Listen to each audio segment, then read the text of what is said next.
John chapter 19, verses 38 through 42. Later, Joseph of Arimathea asked Pilate for the body of Jesus. Now Joseph was a disciple of Jesus, but secretly, because he feared the Jewish leaders. With Pilate's permission, he came and took the body away. He was accompanied by Nicodemus, the man who earlier had visited Jesus at night. Nicodemus brought a mixture of myrrh and aloes, about 75 pounds. Taking Jesus' body, the two of them wrapped it with the spices in strips of linen.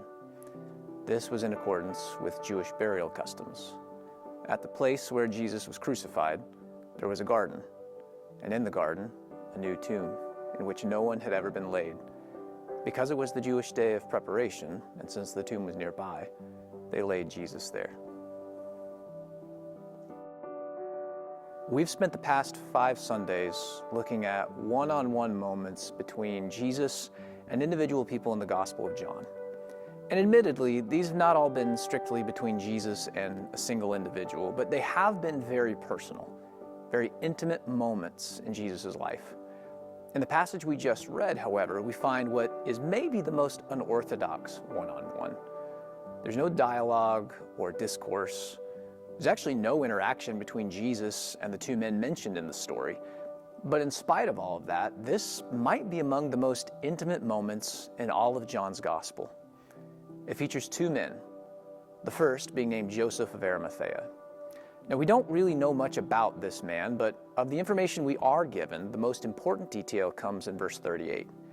He was a secret disciple of Jesus because he feared the Jewish leaders. Now, that's not typically a description of someone that would be celebrated. Those who deny Jesus before men are promised that Jesus would deny them before the Father. But in this particular instance, we are told about Joseph's fear and secrecy, not so much as a description of who he is, but as a way of showing the development of his belief, because he doesn't remain a secret disciple. In fact, he kind of chooses the worst moment to make his belief in Jesus public.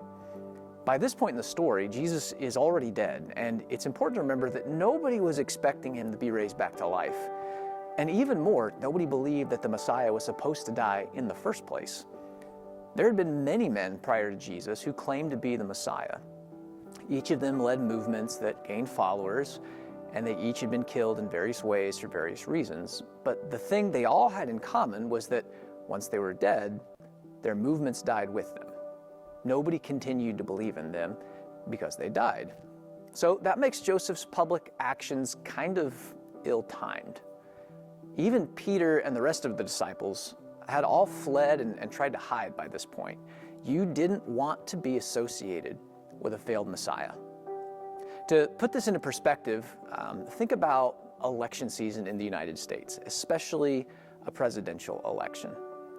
Campaigns often put out different signs or merchandise to advertise their candidacy.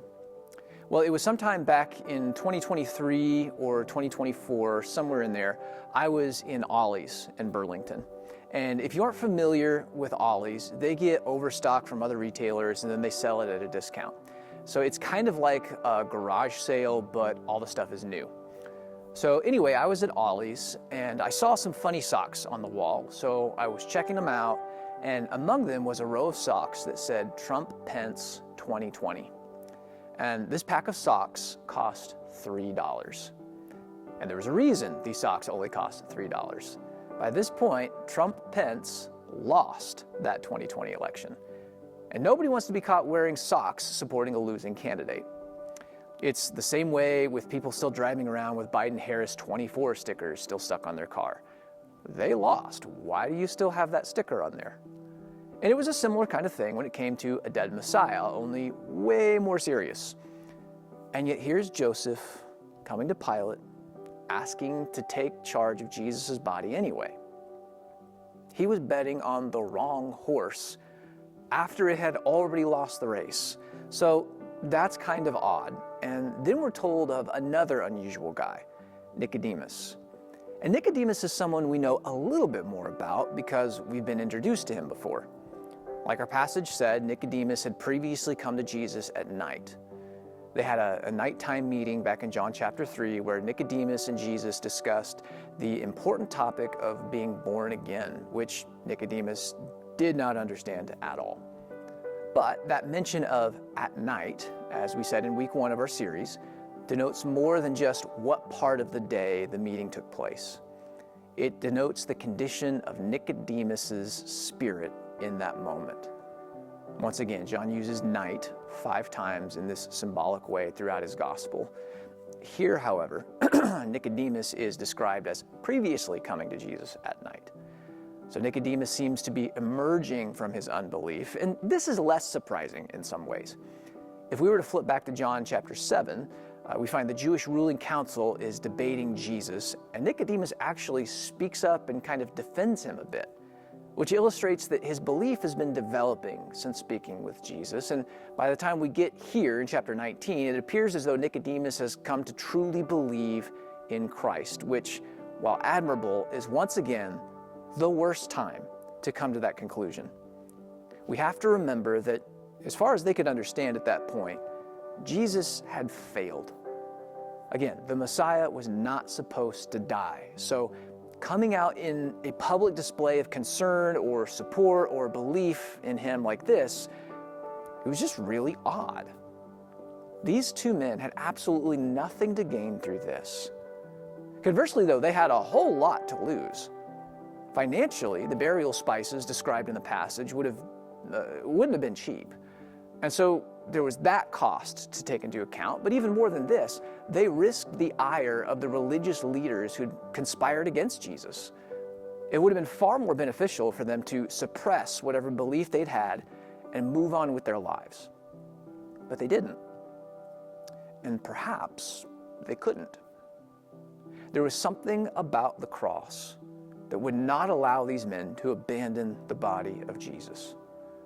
They stepped out into public with nothing to gain and much to lose, took charge of his body, and took it upon themselves to see to his burial.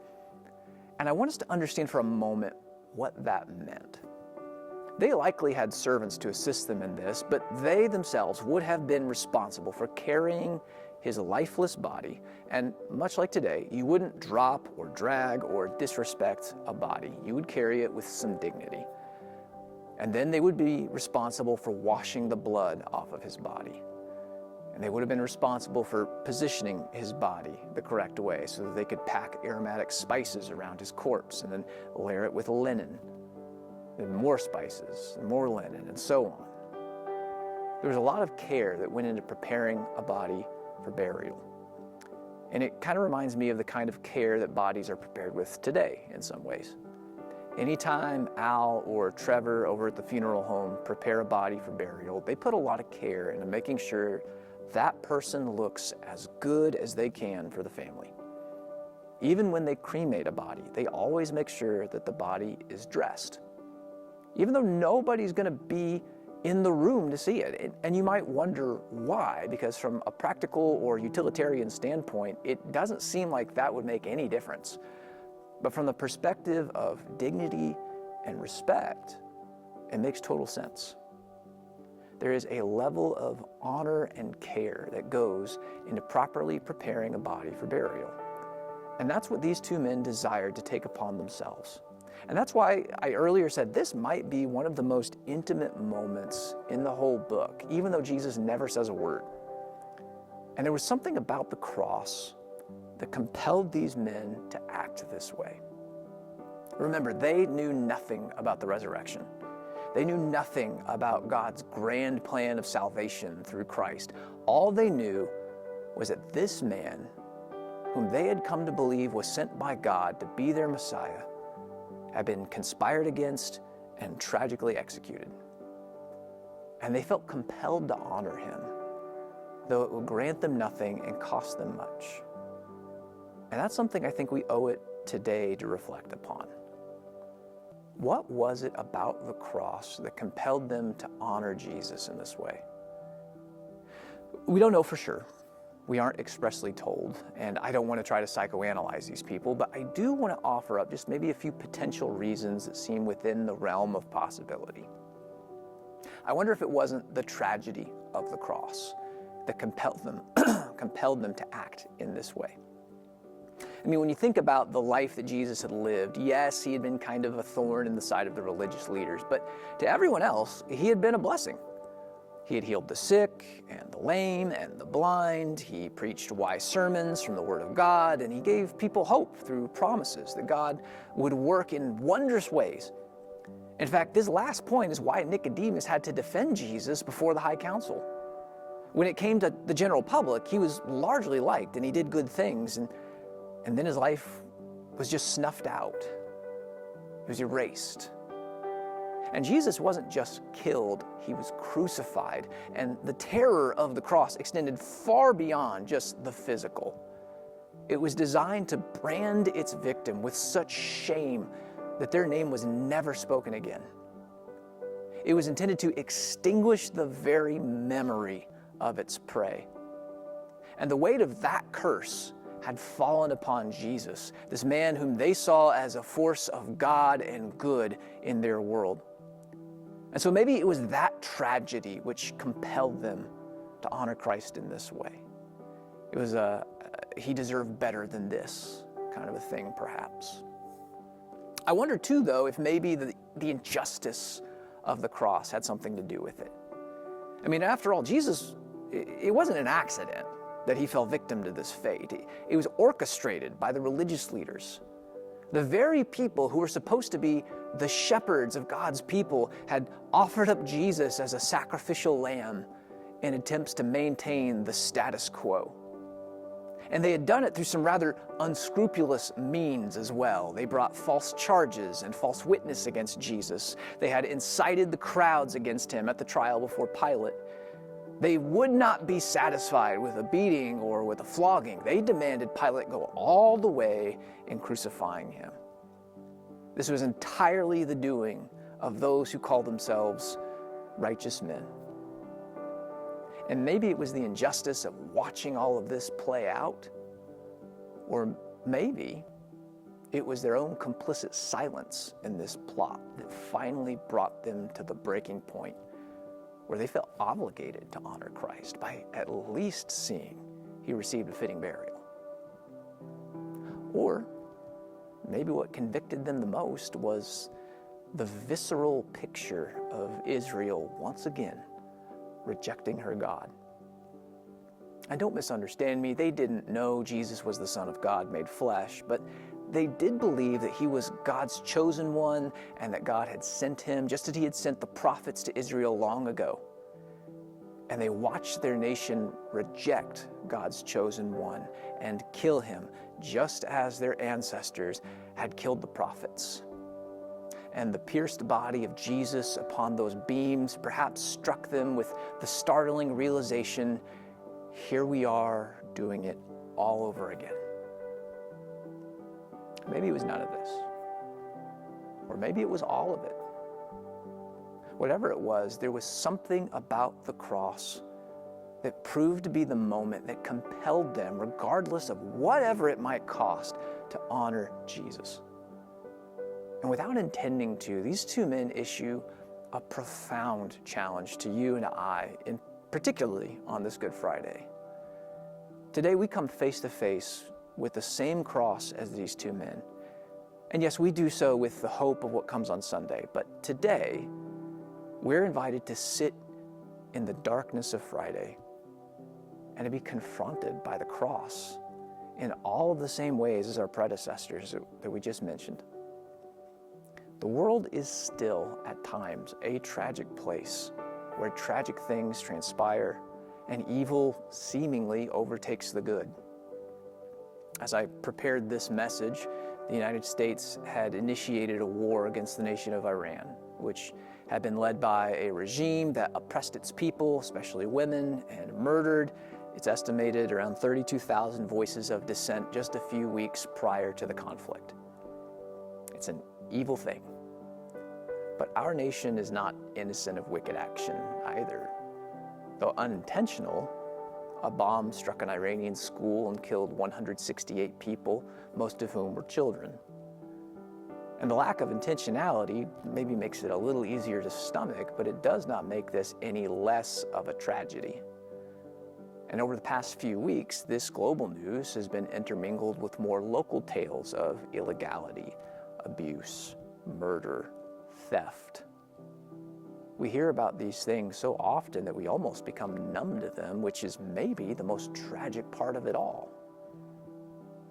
By that same token, our world at times remains just as unjust today as it did in the time period of Jesus. It's sort of become an open secret that our congressmen and women adhere to a different set of laws than we do. Even though the base salary for that job is $174,000 a year, most of them somehow leave office as multi-millionaires, and their investment strategies seem not only to beat the market, but are among the most lucrative in the world. It's almost like they have insider information.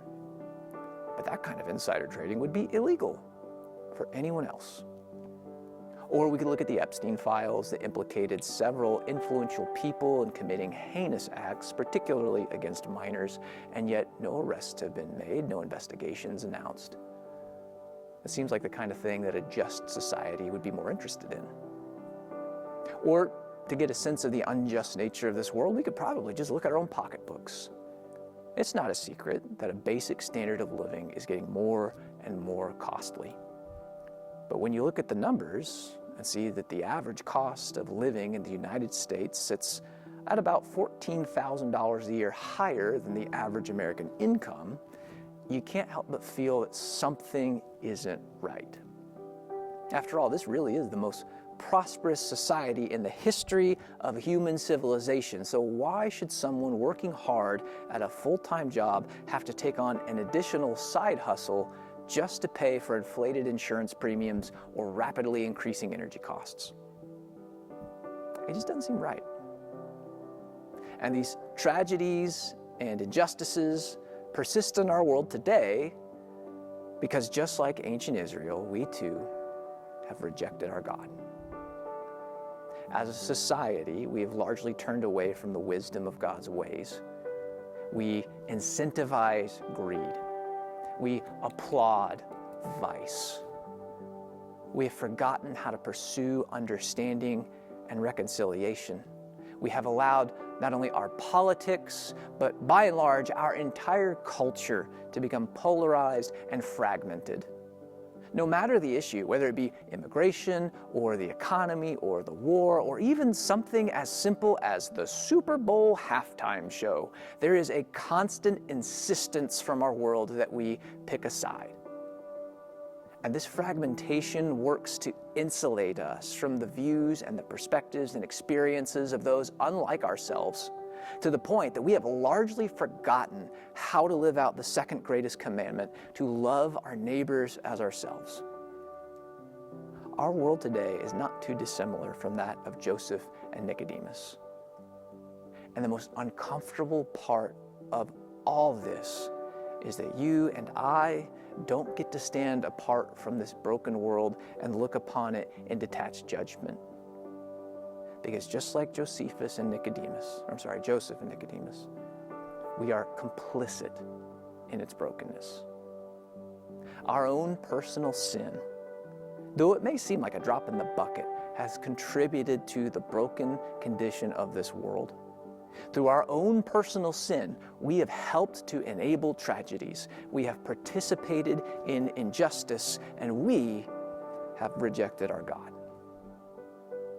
If we hold to the belief that Jesus bore a cross to pay for our personal sin, then we also have to accept the reality that our personal sin is just as destructive and corrosive to this world as anyone else's. That our own personal sin was so costly that only the death of Jesus could remedy it. That is the ugly and highly uncomfortable truth exposed by the broken and mangled body of the crucified Lord. It reminds me of something once spoken by Flannery O'Connor. She was a novelist in the American South during the 50s and 60s. And she often drew upon grotesque characters and violent situations. And in an essay detailing why she took this approach to writing, she penned, To the hard of hearing, you shout. And for the almost blind, you draw large and startling figures. And her point was this: in a land full of distracted people lacking the ability to perceive spiritual and moral truth, one must resort to dramatic and exaggerated imagery. And I can't help but think of this quote every Good Friday, because there is no more dramatic, disturbing depiction by which God could have shown a people distracted from spiritual truths the grotesque reality of our sin. The crucified body of Jesus shakes our souls from their stupors, and it demands that we acknowledge the cost of our sinfulness. And when we come to understand this, and what exactly Christ has saved us from, we begin to understand Joseph and Nicodemus a lot better, and why they were compelled to honor Jesus regardless of the cost. These men who didn't even perceive the greater meaning of his death, even they felt they had no option but to honor him. So how much more you and I, who know the sacrificial significance of Friday and the great hope and the victory of Sunday, how much more are we left with no other option but to honor him? And that's the simple charge that we'll end with today. Honor him. Honor him not with spices and strips of linen, but with what he is due, with faithfulness and commitment to his word. In a world plagued by tragedy and injustice, be a light that brings the healing and the peace of Christ. In a world that has turned away from its God, be the voice that maintains his wisdom and his ways. Learn from Joseph and learn from Nicodemus. Honor him. We've spent a lot of time noting the similarities that we share with these two men, but as we close, it's worth pointing out one huge difference. They honored Jesus having nothing to gain. But you and I, we have everything to gain, because we know that the story didn't stop on Friday with the cross. We know the promise of Sunday. We know the power of the resurrection. We stand before the cross today acknowledging the tragedy of the sacrifice, but also acknowledge that it brings grace and salvation. So in light of this, we have all the more reason to honor Christ. So do so, not just today and not just Sunday, but every day, until we stand before him face to face for our own one-on-one conversation with Jesus.